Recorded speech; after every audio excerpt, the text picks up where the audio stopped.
We have here verse 5 of the 10th chapter of the Gospel of John, in which Jesus continues to give a little bit of a tutorial about the nature of shepherds and sheep, and of course distinguishing a good shepherd, the legitimate shepherd, the shepherd that's recognized by his sheep, from the one that comes in illegitimately. And the implication, of course, we have from the broader context is that Jesus is distinguishing himself from these religious leaders who hold themselves out as shepherds and yet who in fact are illegitimate.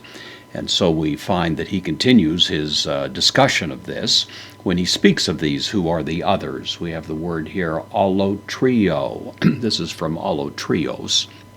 It's a masculine noun. It means another, a stranger. It's from the word allos, which means another. In this case, it commonly had the idea of a stranger, someone who's unknown, and so it's in the dative case here, masculine dative noun. So, but, the postpositive soft conjunction, but another, ume, this is very strong. The ume would be something like saying it could never be, never, it would never happen. The double negation, in other words. So to another, akaluthesusen. This is from akalutheo. Contract verb means I follow. This is the future. It's so another or to another they will not follow. This takes the dative, by the way, so that's why we have it in the dative case. So another they would never, under any circumstances, follow is the idea. And then Allah, saw a hard conjunction here, but phugzontai, a less common New Testament verb, fugo. It means to flee, to run away from. That's the idea. So strong conjunction, but phugzontai, again, third person plural, future active indicative, ap autu, from. The preposition with the genitive takes the genitive. So they will run from that one.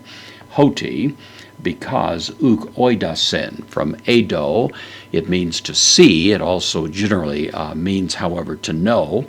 This is the third person plural perfect active indicative, the common way in which this verb shows up in the New Testament. And so they will, because they do not know, they have not, and they continue not to know. And then tone allotrion, same as here. This is in the genitive case now. They do not know the strangers, and then tain phonane, the voice. So the voice of the strangers is the idea there. So they will not follow someone who is a stranger because they don't know his voice. And apparently this is the behavior of sheep, and it's also the behavior of the sheep that belong to Jesus. They have some kind of intuition as to when they're actually hearing the voice of Christ and when they're not hearing the voice of Christ, and they are intuitively disinclined to follow the one who is not speaking with the legitimate voice of Christ.